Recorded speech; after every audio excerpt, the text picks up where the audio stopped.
standar lah, jangan menyerah ya kan, itu bahasa standar, tapi teknisnya banyak. Yang kedua, bisnis modelnya harus mantap. Bisnis modelnya harus mantap. Ya, yang ketiga, ya yang ngelolanya orang-orang yang tepat gitu. Simpelnya sih kayak gitu. Soalnya kan saya nggak tahu masalah di lapangannya kayak gimana untuk sesuai. Tapi kalau tiga hal itu udah clear, insya Allah bisa tetap terus berlanjut. Pertama, bisnis model harus mantap. Kedua, orang-orangnya harus tepat yang ngurusnya gitu loh. Masalah kan macam-macam nanti ke depannya. Ya paling itu sih kalau untuk sesuai. Terus satu lagi yang penting dimasukkan ke mindset teman-teman, kalau kita pengen jadi riset ya, balik lagi ke riset, itu dalam 2 tahun, misalnya ada katakanlah ada 100 pengusaha. Jadi teman-teman jangan cuma melihat pengusaha sukses, pengusaha punya banyak, jangan, tapi pengusaha yang gagal, yang bangkrut banyak, itu jauh lebih banyak gitu loh. Jadi katakanlah dalam 2 tahun dari 100 pengusaha itu udah gugur 50%-nya. Dalam 5 tahun udah gugur 50 dari 50%-nya. Jadi yang bisa bertahan 5 tahun ke atas paling 2%-nya dari 100 orang itu gitu loh, 1 atau 2 orang doang. Makanya pengusaha sukses berapa banyak gitu kan. Jadi teman-teman kalau bahasanya di lapangan 1 cash is the king, 2 bisnis itu bunuh-bunuhan. Jadi mentalnya benar bunuh-bunuhan gitu loh. Jadi kalau kalian pengen jadi pengusaha atau pebisnis yang jangka panjang ya, pebisnis sama entrepreneur, mindsetnya harus bunuh-bunuhan. Maksudnya udah harus berani banget, tapi berani jangan karena banyak orang yang bilang kalau jadi pengusaha nyemplung aja lah, kalau nyemplungnya nggak bisa berenang kan mati. Jadi nyemplung dan pastikan udah mikir gimana caranya berenang. Gitu sih kalau ya intinya kalau jadi pebisnis. Itu paling ya, bisnis model yang paling penting. Jangan cuma ngomongin produk ini enak atau enak dilihat, desain segala macam. Bisnis model. Oke. Itu sih. Berhubung ini kan waktu udah mau mendekatin zuhur ya, jadi terakhir kan tadi angka 16 juga kita kasih change to saudara waris. Saudara waris, saya waris dan jelas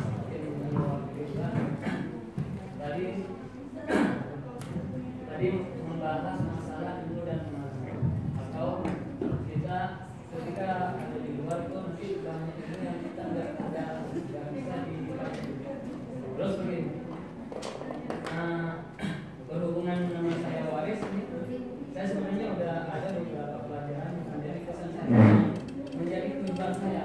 Ketika saya di luar udah saya ada pasangan yang di luar, saya harus jadi gimana? Karena saya nama waris itu, saya akan memperdalam dunia waris itu.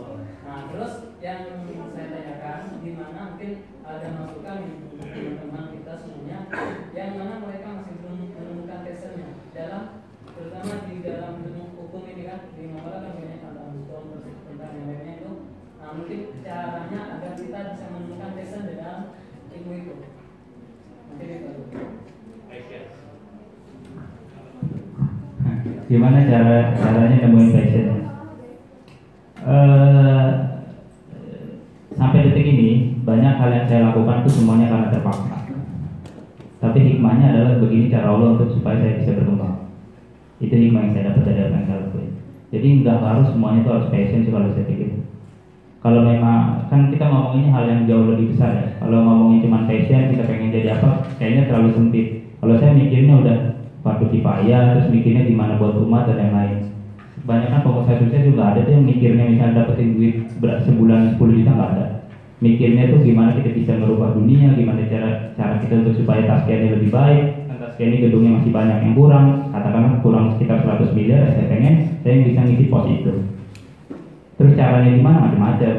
Jadi kalau cuma basicnya passion untuk nyari masa depan, itu buat saya terlalu dangkal. Itu yang pertama. Jadi tujuannya clear, tujuannya besar. Itu yang saya pengen tekenin mah, tujuannya yang besar. Terus teknisnya untuk supaya menggapai tujuan itu ya tadi clearin banget kalian bakatnya di mana. Itu penting tuh. Kalau bakatnya di ngomong, ya caranya ngomong-ngomong bagus. Kalau bakatnya di belakang meja, caranya notaris dan lain-lain.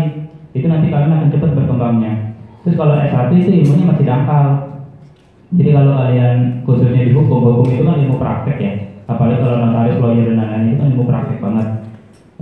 Kalian harus banyak pengalaman di lapangan, atau kalau pengen jadi akademisi harus lanjut S2 S3 kalau hukum. gitu. Karena kalau S1 doang nggak bisa, kecuali kalau pengen cuma jadi lawyer, itu pun harus di lapangan dulu gitu. Saya tekenin kalau cuma andilinnya passion untuk masa depan itu tuh terlalu dangkal. Tujuannya jauh lebih besar kalau bisa. Kalau saya sih teknisnya contohnya ya, saya pengen bangun tasnya kurang 100 miliar lagi, saya bilang ke Pak Soipa itu urusan saya. Itu satu. Terus yang kedua ya Pak Kifayanya apa yang belum diurus sama orang-orang banyak. Jadi nggak semua yang saya lakuin juga karena passion, banyak yang karena terpaksa gitu. Oke, itu sih Pak. Ya untuk pertanyaan kan pasti banyak tuh di otak-otak kita kan yang mau nanya tentang masalah pribadi kita atau masalah personal sendiri, bisa ditanya langsung ya pribadi atau kontekan langsung ya. Bisa. Kan sama tadi Kak Titi ya mau nanya, kasihan kan nggak ada apa sebelahnya maksud saya ya, itulah. Mau nanya gimana kan mohon maaf nih kan nanti nggak enak ntar teror nggak enak. Jadi berhubung waktu udah hari zuhur, kita habis ini ya beres-beres lagi bahwa, dan terima kasih juga untuk abang-abang kita angkatan pertama Muamalah yang sudah sharing mengenai apa ya problem-problem lah hidup kita, dari mulai organisasi, mulai kepribadian ya kan, to passion. Sedikit cerita nih boleh nggak sampai ini ya. Jadi passion ya kalau menurut saya juga belum apa-apa, cuman saya sedikit menemukan apa namanya itu penemuan pribadi tentang passion. Saya dari waktu dulu SMA tuh passion itu saya cari, bukan nunggu. Jadi orang kebanyakan diam, ngeliat dikit, gua nggak passion nih. Ngeliat orang organisasi dikit, gua nggak passion nih. Terus ngeliat orang organisasi, gua nggak passion. Kalau belum coba jangan bilang kayak gitu, bener nggak? Mungkin di sini ada yang ngerasain bisnisnya, gua punya mau kepingin apa, nyari duit sendiri kan, gua malas bisnis, nggak passion.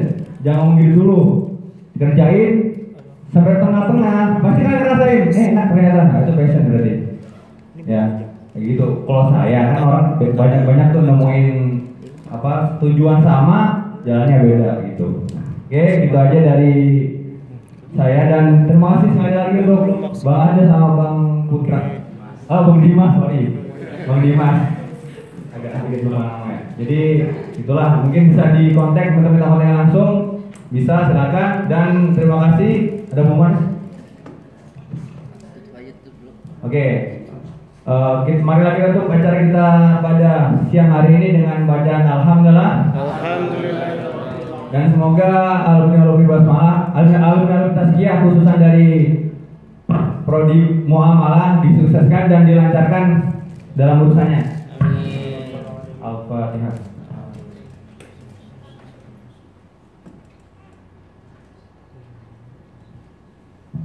Syukran ala husni hudurikumah. Wassalamualaikum warahmatullahi wabarakatuh.